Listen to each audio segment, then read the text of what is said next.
I mean, you're from the Stop the War Coalition, so I can imagine your response, but what sort of reception will you and fellow Scots be giving him, do you think?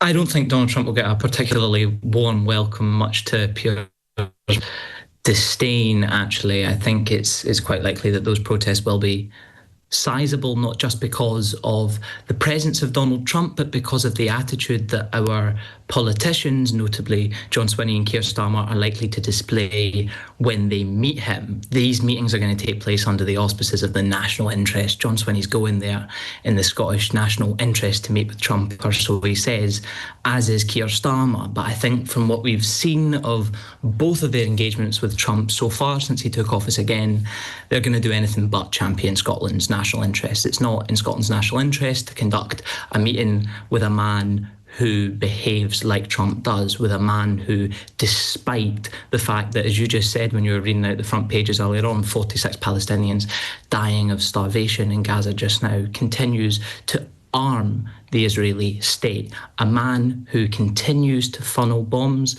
and bullets to a regime committing war crimes on a regular, daily basis. That's not standing up for the Scottish or British national interest. In fact, the opposite. So I think these protests are as much about making sure that the national interest of the people of Scotland is heard in the absence of our politicians expressing it. I get the point about people protesting, and we're a free country, and you can absolutely do that, and protests have been an important part of our history. But I mean, the idea that John Swinney wouldn't meet him, I find peculiar, Coll, because he's a major investor in Scotland.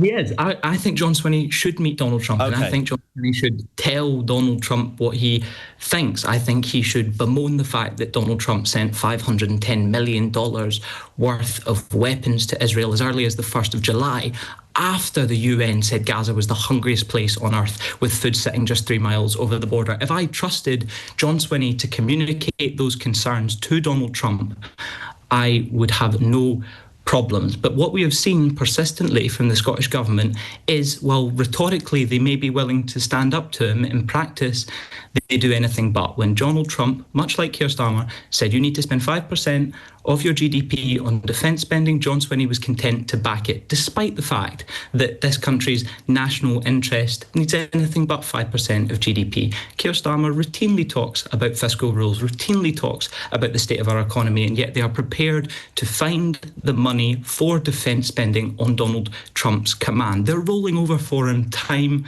and again in private and materially. That's what these protests are about. OK, stay there, Coll. I want to bring into the conversation Angie Wong, who's a Miami Republican Committeewoman. Thanks, Angie, for joining us. What sort of reception do you think Donald Trump should get in the home of his mother, Scotland?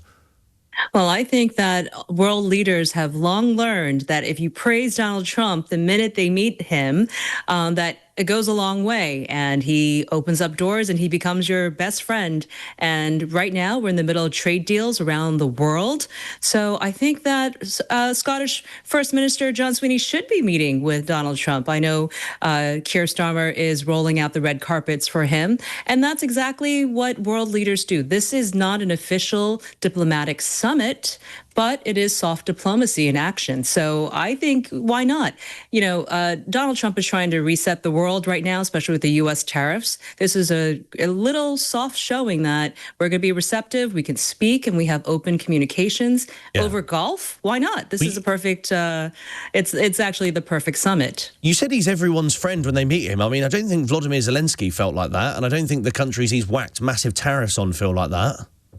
Well, again, I think world leaders have known if you go with a soft approach. Well, Keir Starmer did that, and we've still got huge tariffs. He likes people. Why have we got massive?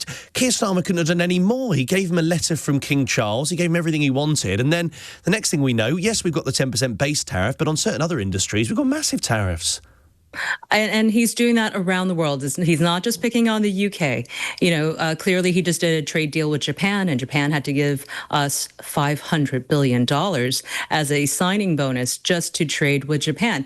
It's long overdue. I mean, America has been footing a lot of bills, especially for world wars, and it's time that everyone chips in and that he rejigs the American economy. Right now, America is suffering because we've given out so much. Now it's time to claw claw things back, renegotiate. He's art of the deal. He is the art of the deal president, right? So he is going to make those deals around the world. And many people are very receptive. Lots of world leaders are receptive. Zelensky, sorry, he just wants a check from Congress every 2 weeks.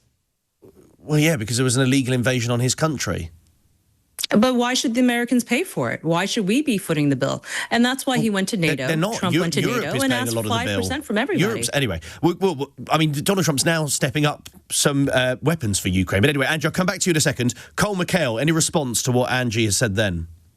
Yeah, the last thing Britain needs is to be open to business for America. We already are open to business to America. American multinationals make up a huge part of the British economy. We're effectively a vassal state. 25% of our GDP is associated with American multinationals. That's 25% that with an economic strategy that sought development in Britain would be spent here rather than leaving the country and going to Washington. Money that could create jobs, money that could be spent on our social services that drastically need investment. So I think the idea that what we need to do is attract more foreign direct investment to Britain by striking more trade deals with a man as erratic as Donald Trump is for the birds. The idea that that's good for our economy, that that's somehow going to stimulate the growth that we need isn't credible at all. I mean, the BT Tower in London is owned by the Americans now. It's turning into a luxury hotel. What isn't owned by the Americans? The idea that we need more American investment is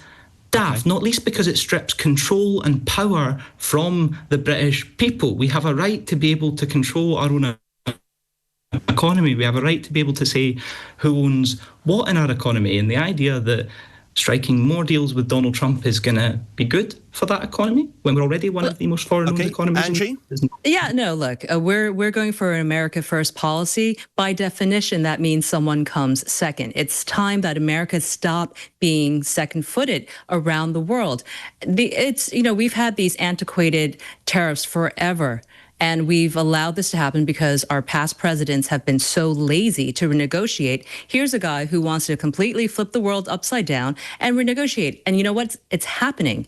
And every single day we're having announcements on tariffs that benefit America. What's wrong with that? If you're the world leader and if you're representing America, wouldn't you want your country to go first? I'm sorry if the UK is not getting the greatest deal out of it. And that's why these soft diplomacy meetings are so important, is so that we can have a fair deal between the two countries. There has to be a line of communication. If it's just going to be protest, guess what the American cowboy president's going to do? He's going to say, okay, let's just tariff you 400% because I don't really like you very much. What do you think about I mean, he's not that thin-skinned to react badly to protesters. Surely protest is an integral part of a democratic country. Yeah, this guy's been shot at 2 times. I mean, he's used to everything. So he shouldn't mind a few protests in Aberdeenshire, should he? I'm sorry? Look, I'm sure with the protests, he knows they're coming. He's happy to see it. He actually does want to engage and understand what is happening, but he's not going to ever engage in a way where it doesn't benefit America. We don't want to keep sending out blank checks to everyone around the world to fight endless wars. I think that's a noble thing. End these wars. Let's do deals. Let's make the world great again. That's what he wants. Angie, always good to speak with you. Last word to Coll, McCail on this. Presumably the blank checks are fine, providing they're going to Benjamin Netanyahu, a $510 million arms deal to the United States on the 1st of July, to Israel rather, on the 1st of July. I mean, Donald Trump is sending blank checks. He's just not sending them to the people who Angie agrees with, presumably. Thank you. I appreciate both of your time. Coll McCail is a freelance writer, member of the Stop the War Coalition based in Glasgow, and Angie Wong as well, you heard, who is a Miami Republican committeewoman.